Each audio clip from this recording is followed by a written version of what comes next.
السلام عليكم، كي دايرين؟ لاباس عليكم؟ نتمنى تكونوا كلكم بخير وعلى خير ان شاء الله. هذا الفيديو اليوم غنشارك معكم الوصفه اللي دايره ضجه في هذا رمضان، واللي هي بسيطلات بالقرقاع. كيجي مذاق اكثر من رائع صراحه، كتفكرني في حلوه القرقاع ديال اسفي. كيجي مذاقها زوين بزاف. كتجي مأسله، وغنوريكم الاسرار كاملين باش تجي ناجحه معكم وتجي شاربه العسل من الداخل ومعلكه وتصبر معكم لمده طويله. وكنظن ان هذه غتكون اخر وصفه في المعسلات الرمضانيه، لانه شاركت بزاف الوصفات ديال المعسلات. جا الوقت باش ندوزو للمملحات الرمضانيه ان شاء الله. والله يدخلوا علينا ان شاء الله بالصحه والسلامه والمغفره لينا ولجميع المسلمين ان شاء الله. ونبداو على بركه الله في المقادير وطريقه التحضير. احتاجيت اول حاجه لعقده اللوز. خديت 200 غرام من اللوز العادي، حيدت القشره ديالو وطحنته مع كميه قليله من السكر. من الاحسن تكون كميه قليله، حاولوا نتفاداو دائما في المعسلات نطحنوا اللوز بكميه قليله من السكر لانه ما يتأسلوا من بعد. طحنته حتى رجع على شكل عقده. غنحتاج 400 غرام من القرقاع عادي، وغنخلي تقريبا واحد 150 غرام انصاف ديال القرقاع للتزيين. عندي 50 غرام من الزبده، 50 غرام من السكر، و25 غرام من الجليكوز. هاد المكونات الثلاث الاخيره غادي نديروهم على شكل تهليكه باش غادي نجمعوا هاد المكونات ديال القرقاع واللوز. القرقاع صهدته في الفرن واحد 5 دقائق، ما تحمرش، غير يتصهد شويه، وطحنته غير في الاشواغ.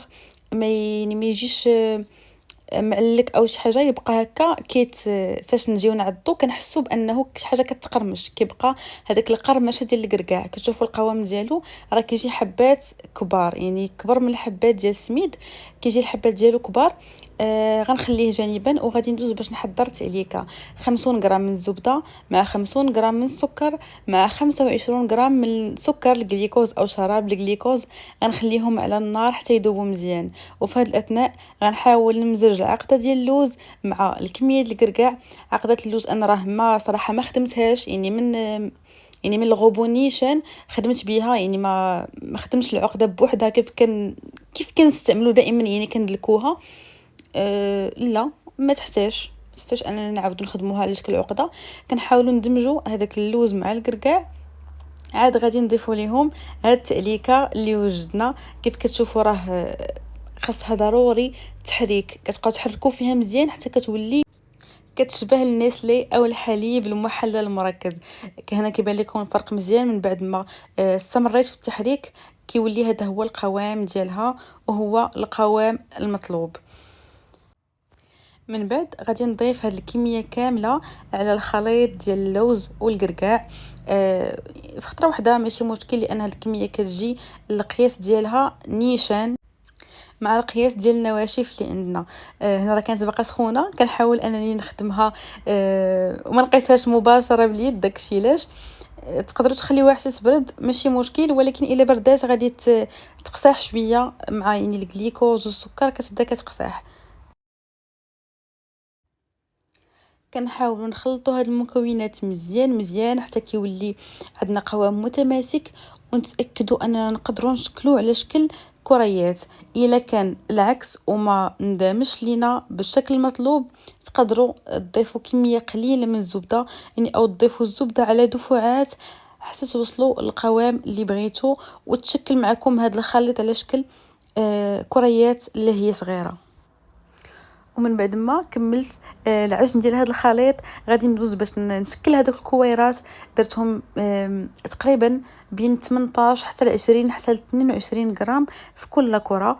يعني المتوسط هو 20 غرام في كل كره، باش كيجوا الحبات هكا كبار بعقلهم، ماشي بحال الحلويات العاديه ديال اللوز. كيكون كتبغي تكون شويه كبيره، اضافه الى ان الحجم ديال الورقه حتى هو كيعطيها واحد الفوليوم اكثر، وكتجي يعني هكا عندها واحد المنيضر، واحد شكل زوين. هنايا كنشكل الكويرات بسهوله. كيف قلت لكم تقدروا تضيفوا الزبده حتى كينسجموا معكم وكيتكونوا. هنا راه شكلت الكميه كامله، خليتها على جنب، وغادي ندوز باش نحضر ورق الفيلو. بالنسبه لورق الفيلو اختاروا النوع اللي بغيتو. انا دائما كنخدم بلا ديال اهل فاس، هاد الخضره اللي كتكون متوفره على طول العام. هاد لا مارك الثانيه اللي باللون ديال البرتقالي كتكون غير فقط فتره ديال رمضان، كتكون في شعبان ورمضان فقط، يعني ما كتكونش على طول العام، قليل في كنلقاوها. اللي كتميز عليها على الورقه الثانيه هو ان كيكون ورقه ديالها شويه غلاظ، يعني نفس الاستعمالات ديال ورقه البسطيله، وكتكون يعني كتصبر وما كتقطعش بسهوله. غير هو المشكل ماشي مشكل كبير، هو انها كتجي شويه قاصحه مقارنه مع لا مارك الثانيه او الاولى اللي وريتكم، هذيك الخضره ديال اهل فاس. هذيك كتكون هشيشه بزاف بزاف بزاف، وصراحه ديك الاخرى ما كتكونش عندها الخاطر ودغيا كتقطع، هذه كتصبر اكثر. ولكن صراحه انا كنفضل الورقه الثانيه، خصوصا في الا كانت شي بسطيله كبيره او شي معسله اللي ما كتحتاج انها تطوى بزاف. ولكن في هاد المعسلات ديال الميني بسيطلات من الاحسن تخدموا بورق البسطيله او ورق الفيلو، يكون يعني غليظ شويه. وغنبدا في الخدمه ديال ورق الفيلو. غنحاول ناخذ الكميه اللي غتكفاني ونحتفظ بالكميه الاخرى في بلاستيك غذائي باش يعني ما يضربوش البرد وما يقساحش، لانه دغيا تيقساح الا ضربوا البرد. غنحتفظ به جانبا وغادي نخدم هذه الكميه اللي عندي. كيف كتشوفوا فراه كنسرح الورق كامل. انا غنخدم معكم ورقه واحده، ولكن من بعد راه خدمت باربع ورقات في خطره واحده. كناخذ ورقه واحده هنايا، راه بديت معكم دائما كنبدا معكم بشي ورقه كتكون مدقدقه باش كنوريكم في اسوأ الحالات شنو يقدر يبقى معكم. غنقطعها بالطول على 4 قطع، وحتى العرض كذلك غنقطع على 4 قطع. هنايا في الاول كنت مازال كنت بغيت غير نجرب واش هذاك القياس او التقطيعه غتكفاني في هاد الميني بسيطلات. داكشي علاش خدمت بورقه واحده وخدمت بهذه الطريقه اللي صراحه ماشي طريقه مزيانه. هو من الاحسن انكم تنيو الورق الثانيه الاولى تقطعوا، الثانيه الثانيه تقطعوا حتى كيعطيكم شرائط طوال. عاد هذوك الاربع شرائط اللي طوال غادي نتنيوهم المره الاولى ونقطعوا، ونتنيو هذوك الانصاف عاوتاني حتى هما ونقطعوا. هذه هي الطريقه العمليه. انا عاود خدمت بها من بعد، ولكن للاسف ما صورتهاش معكم حيت كنت صافي قتلاتني الوقفه. بغيت غير امتى نجلس، حيت في نفس النهار كنت خدمت البحينشات والبريوات، داكشي علاش كنت صافي عييت ديال بصح. هنايا ورقه واحده كتعطينا 16 قطعة اللي هي 8 حبات، قياس كل حبة أو كل بسيطة صغيرة 2 ديال الشرائط أو 2 ديال القطع من ورق الفيلو.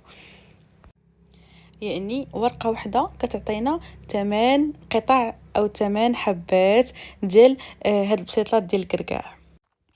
فاش غادي نقطع هاد القطع غادي نحتفظ بهم في البلاستيك ضروري، واخا نكونوا يدينا خفاف وخدمه يعني ديك الساعه من الاحسن باش نتفاداو اي مشكل. هنايا خديت الزبده ذوبتها. حاولوا تحيدوا لي هذيك الماء اللي كتطلق او داك الحليب اللي كتطلق. انا راه حيدت غير شويه وما صفيتهاش. غناخذوا القطعه الاولى. هما صراحه كيجيو على شكل مستطيلات، خدمتهم كتجي حسن من المربعات. غناخذ القطعه الاولى غادي ندهنها مزيان بالزبده. الفيلو السر ديالها وسر التقرميشه ديالها هو الزبده ضروري باش كتجي مقرمشه. كناخذ القطعه الاولى كندهنها، كنضيف عليها القطعه الثانيه بشكل معاكس، كتجينا هنا بحال واحد النجمه. المهم وكنوضع القطعه او الكره ديال العقده او ديال الكركاع في الوسط، وغادي نبدا كنلصق ببياض البيض. هنا راه ما كيبانش لكم مزيان.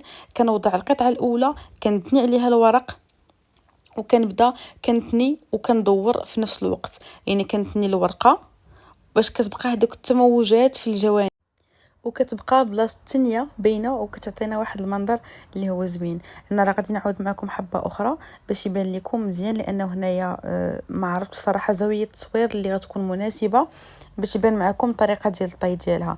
من بعد ما كنطويها كنضيف او كندهن شويه ببياض البيض من الفوق، عاد كنوضع نصف ديال الكركاعه من الفوق، وتكون هذا هو الشكل ديالها.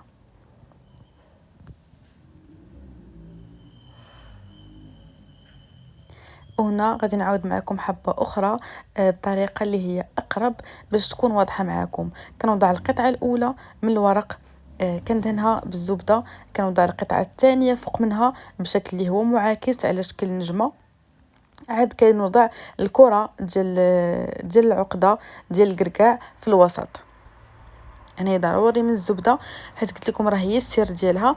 كنوضع القطعه ديال العقده، كنحاول نضغط عليها غير شويه، وكنبدا الخدمه ببياض البيض هو اللي كنفيكسي به هذوك الجوانب.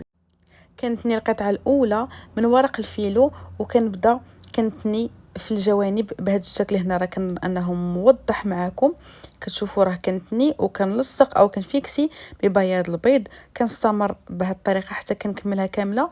وفي يعني في دوك جوج تنيات الاخرين كتلقاو صعوبه انكم تكملوهم في التنيان، غتحاولوا بحال تحلوا هذيك الورقه باش تسهل لكم التنيه ديالهم. نتمنى ان تكون الطريقه واضحه معكم، وتكون الصوره شرح راسها اكثر من الشرحه ديالي انا. عاد كنوضعوا شويه ديال البيض من الفوق، وكنوضعوا القطعه ديال الكركاع بهذه الطريقه.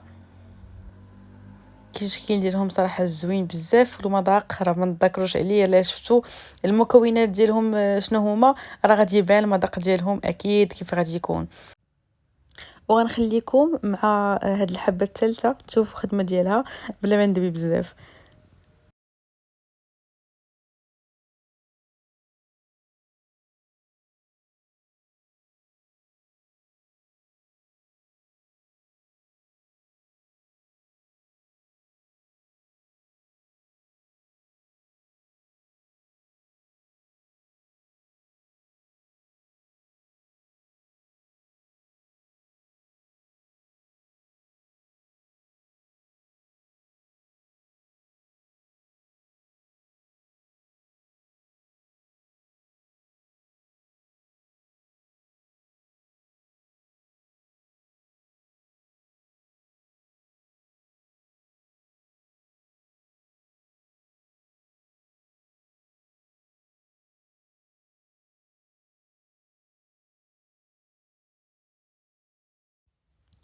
ومن بعد ما غنكمل الكميه كامله غنوضعهم في واحد الصينيه ديال الفرن، غنفرش ليهم ورق الطبخ، ماشي ضروري ولكن من الاحسن، وغادي نستفهم، وغادي ندخلهم الفرن على نار تكون هادئه.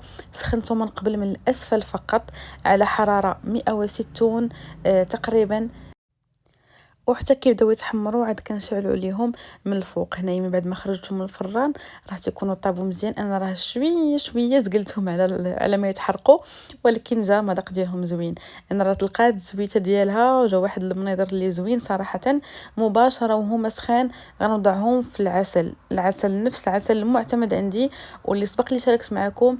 غنخلي لكم الرابط ديالو في اسفل الفيديو او في الوصف. ومن الاحسن ان العسل حتى هو يكون سخون، باش نضمنوا ان هذيك العقده تشربوا مزيان ويكون بقوام اللي خفيف، باش نضمنوا الامتصاص ديالو اولا، وثانيا باش انه ما يهرسلناش هاد الحبات ديال الميني بسيطلات. انا خليتهم صراحه ليله كامله في العسل. فاش بغيت نحيدهم سخنت شويه داك الاناء اللي فيه العسل، عاد حيدتهم بسهوله باش نضمن ما يكونش تكسرات. وهنا كتكون هذه هي النتيجه النهائيه. صراحه كيجيو اكثر من رائعين ويستاهلوا هاد الضجه اللي نضع عليهم في مواقع التواصل الاجتماعي. جربوهم ما غاديش تندموا اكيد، لانهم كيجيو زوينين وهمويين في المائده الرمضانيه للضيافات والعراضات، ولينا حنا اكيد حنا اهم من اي عراضه ومن اي ضيافه. هنا كنكون وصلت معكم لنهايه الفيديو. نتمنى انه يعجبكم، والى عجبكم تدعموني بلايك، اشتراك في القناه، وتشاركوا معي التطبيقات ديالكم اللي مالا على صفحتي في الانستغرام سكينه كيتشن. هذا ما كان، خليت لكم الراحه. باي باي.